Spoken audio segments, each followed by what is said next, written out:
Boa noite. Acordo histórico no Médio Oriente. Benjamin Netanyahu e Yasser Arafat vão assinar amanhã um acordo sobre a retirada das tropas israelitas de Hebron.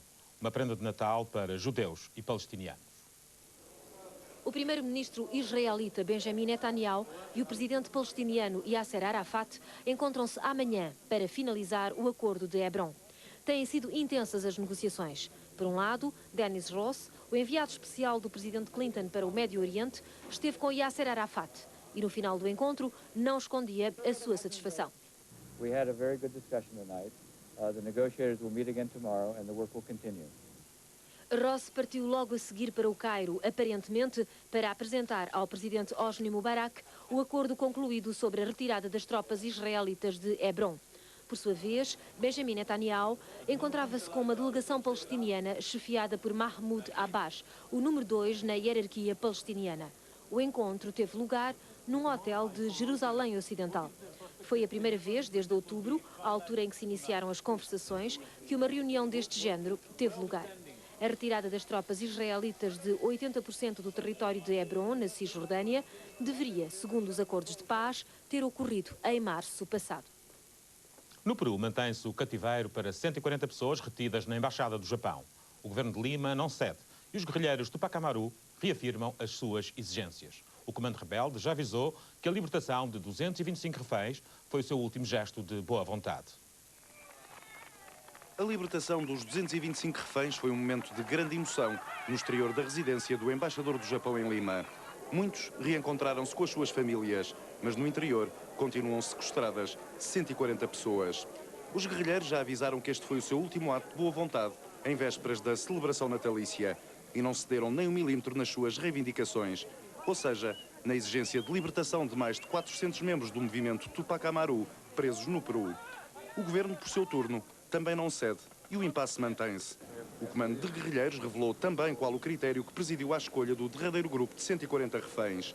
São ministros, vice-ministros, altos funcionários judiciais, parlamentares, oficiais superiores das Forças Armadas e da Polícia, embaixadores da América Latina e da Ásia, representantes de empresas japonesas e ainda alguns homens de negócios. As autoridades peruanas têm agora a confirmação de que os Tupac Amaru estão preparados para responder a um ataque militar.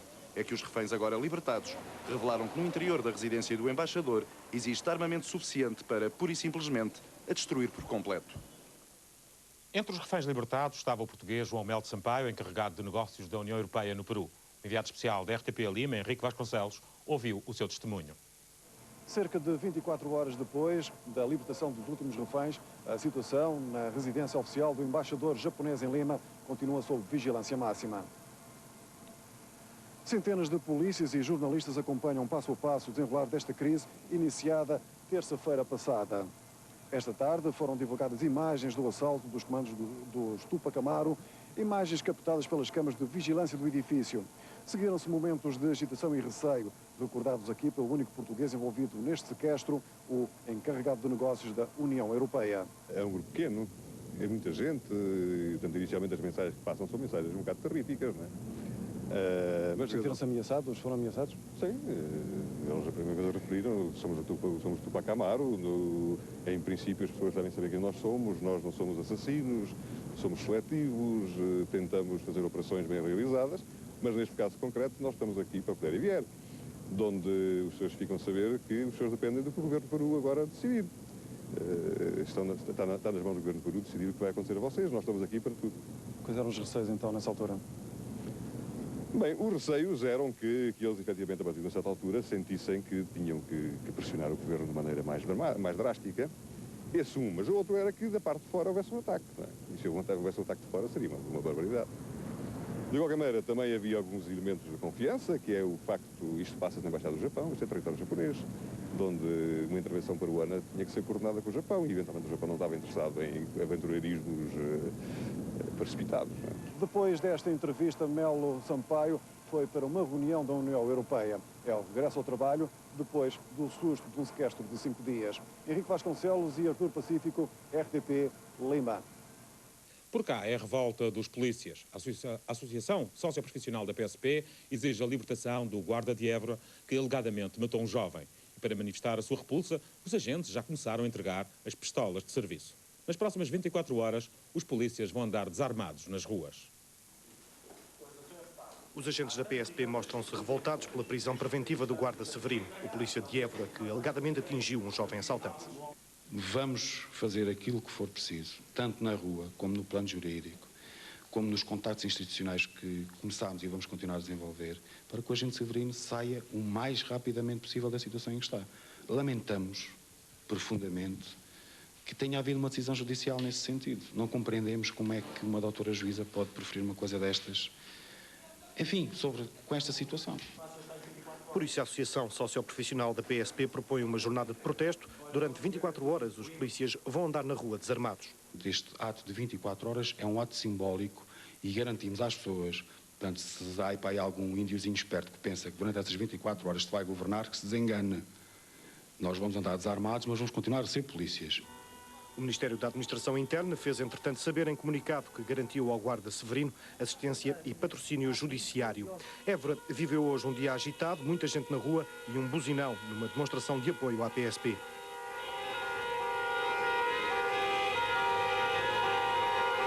Sou contra a prisão do polícia. É que assim é que não há respeito por ninguém. Também não sou a favor da pena de morte a ninguém.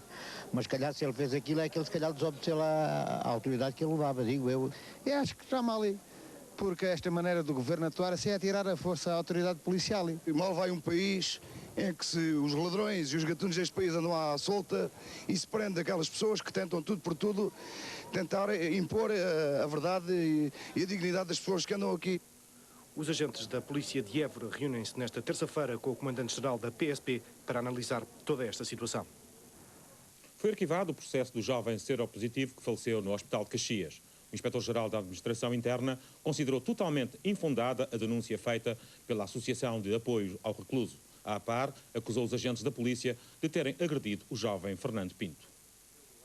No despacho, Rodrigues Maximiano afirma que o jovem morreu devido ao debilitado estado em que se encontrava por ser dependente de drogas duras e que no corpo de Fernando Pinto, seropositivo, não foram encontrados sinais de existência recente de maus tratos físicos. A Inspeção-Geral da Administração Interna considera assim serem totalmente infundadas as denúncias da Associação de Apoio ao Recluso feitas em 24 de novembro.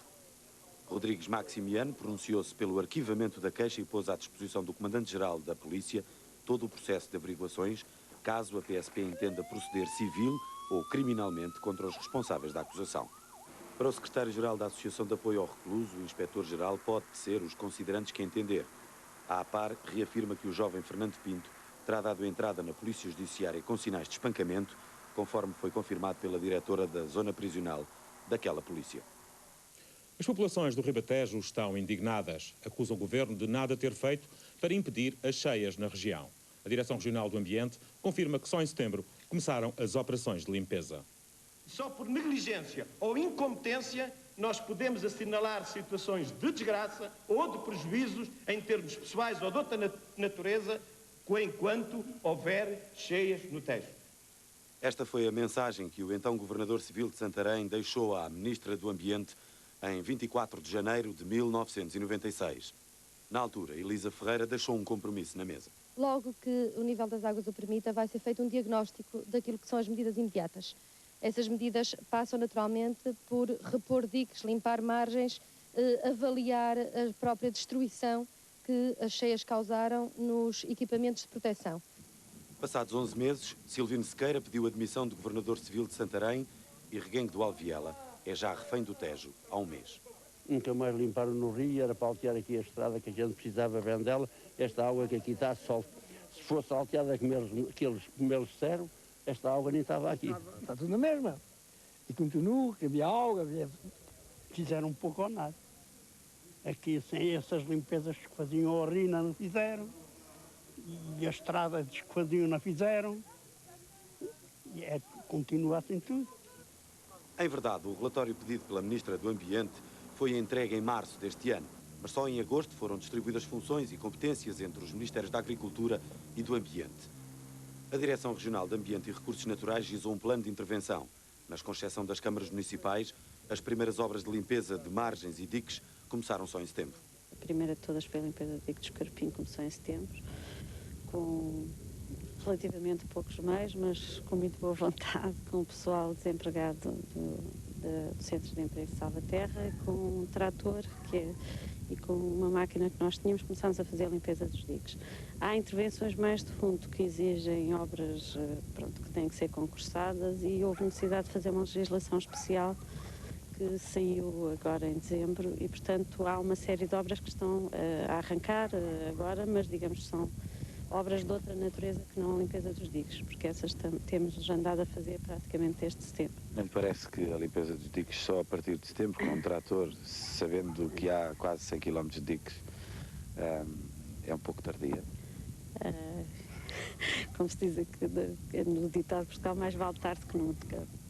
A burocracia atrasou quase um ano o plano de intervenção no Vale do Tejo. E, segundo os técnicos, este é um trabalho que deve ser mantido ciclicamente. Isto é um trabalho de manutenção regular e eu gostaria que se recomeçasse, digamos, uma coisa que havia antigamente e que, entretanto, foi perdida, que é um trabalho sistemático de limpeza e de manutenção dos diques. Em Santarém, o Serviço Nacional de Proteção Civil dispõe agora de meios mais sofisticados para proceder à avaliação do efeito das cheias. 20 horas de avanço sobre a emissão da água vinda de Espanha podem também contribuir para a ação da Proteção Civil. Mas, enquanto no terreno faltarem obras de manutenção e restauro prometidos, as populações do Ribatejo continuam a correr o risco de ficar reféns do Rio Tejo. O horário das consultas dos hospitais e centros de saúde vai ser alargado. Quem o garante é a ministra Maria de Belém. A titular da pasta da saúde promete 45 medidas para revolucionar o setor no próximo ano. Maria de Belém Roceira quer novas regras na saúde. A ministra apresentou esta manhã o plano estratégico apontado para o virar do século. Ao todo, são 45 pontos de um documento centrado no cidadão e com objetivos bem definidos. É deixar de ter um Serviço Nacional de Saúde virado para a sua própria estrutura e ter um Serviço Nacional de Saúde virado para o cidadão, que é, aliás, quem justifica a sua existência. Na prática, vão aumentar os períodos de consultas nos centros de saúde e dos hospitais. Este plano prevê também incentivos para que os recém-licenciados em medicina se dediquem à clínica geral. Tudo para que a saúde deixe de ser vista com maus olhos. Portanto, nós vamos aumentar o período de consultas durante o dia, programadamente e faseadamente, na medida em que, hoje em dia, conseguir ter um médico de clínica geral implica, depois da licenciatura, um internato geral, que neste momento é cerca de 1 ano e meio, 2 anos, e depois um internato de especialidade, que são 3 anos também. Portanto, vamos criar condições que permitam tornar esta carreira atrativa. Antes, Maria de Belém Roceira recebeu oficialmente a posse do Hospital Pedro Spano, em Matosinhos, uma obra há muito esperada e que entra em funcionamento com 2 anos de atraso. Destina-se a servir 360 mil utentes da zona ocidental da área metropolitana do Porto. Inicialmente ia custar 7 milhões de contos, mas acabou por ficar pelo dobro. Pelo tempo que levou a construir, pelas vicissitudes que teve, pelas dificuldades que houve no seu trajeto, é um sonho que se transformou em realidade, é evidente. Uma coisa é certa, até final de março próximo, o Hospital Pedro Spano recebe os primeiros doentes. A gasolina aumenta 2 escudos por litro a partir de 1 de janeiro. A culpa é da instabilidade dos mercados. Mas o Ministro da Economia acredita que em 97 a tendência é para a baixa. De manhã, o Diário Económico avançou com a notícia. À tarde, o Ministro da Economia confirmou. A gasolina vai aumentar 2 escudos no início do próximo ano. As razões têm a ver com a subida do preço do barril de petróleo desde a primavera deste ano. Há uma situação no mercado que os portugueses conhecem, que é uma situação de perturbação do mercado que dura desde maio, o que conduziu a que o preço do barril de petróleo tivesse subido cerca de 40%. O governo português tem tentado, nesta matéria, ter uma posição que é uma posição de repartição dos custos desse ajustamento por todos os operadores. Em janeiro, a gasolina aumenta, mas para o resto do ano de 97, Augusto Mateus está otimista. A tendência será para que, como disse, o preço baixar, nivelando-se o preço de curto prazo com o preço de médio prazo, e, portanto, se isso assim acontecer, teremos um ano 97 mais favorável que o ano 96. Agora, o ritmo a que o mercado se vai equilibrar é algo que nós não controlamos e, portanto, temos que ter o cuidado de não transmitir ao mercado tendências que não interessariam. Tudo vai continuar a depender da evolução no preço do petróleo. Contra os aumentos da gasolina já reagiu o PP. Os populares consideram que o governo deve explicações ao país. Uma exigência de Manuel Monteiro esta noite, no final da reunião da Comissão Política do partido.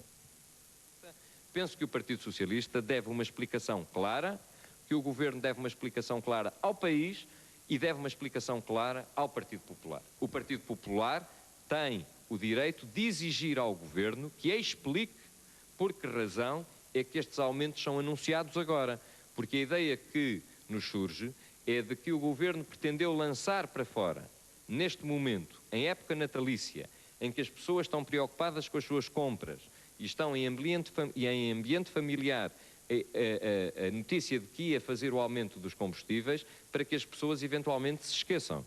Eu penso que o país e os portugueses não se vão esquecer, o Partido Popular não se vai esquecer e é-nos devida, na nossa opinião, uma explicação. A reestruturação da CP vai custar ao Estado 600 milhões de contos. A empresa será dividida em duas. Uma vai gerir as linhas férreas, a outra ficará com o transporte de pessoas e mercadorias. O ministro João Cravinho garantiu que a reestruturação não vai implicar despedimentos. A atual CP tem os dias contados. A partir do próximo ano, o sistema ferroviário português vai ser profundamente alterado. A CP será dividida em duas empresas, uma responsável pela linha férrea, outra pelo transporte de pessoas e mercadorias. No caso do transporte, a CP irá concorrer com outros operadores privados.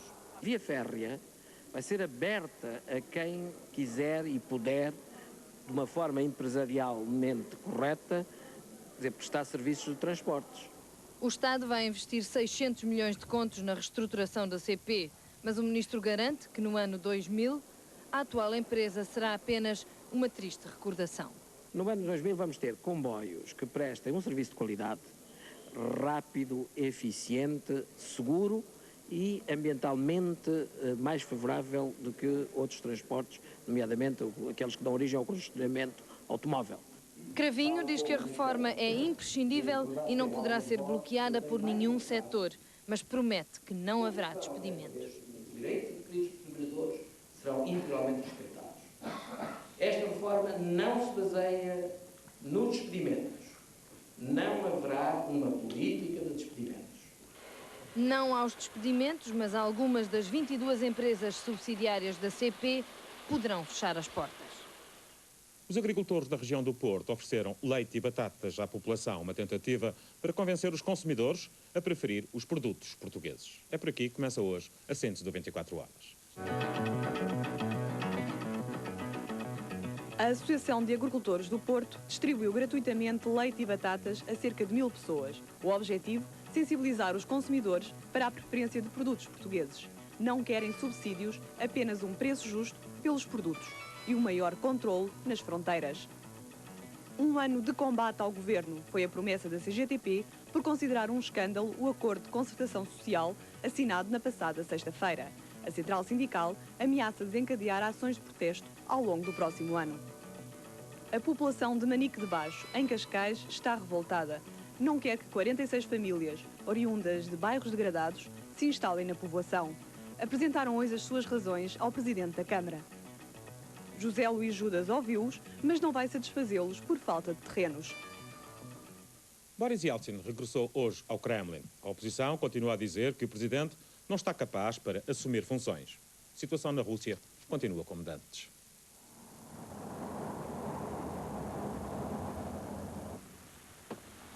Yeltsin voltou ao Kremlin.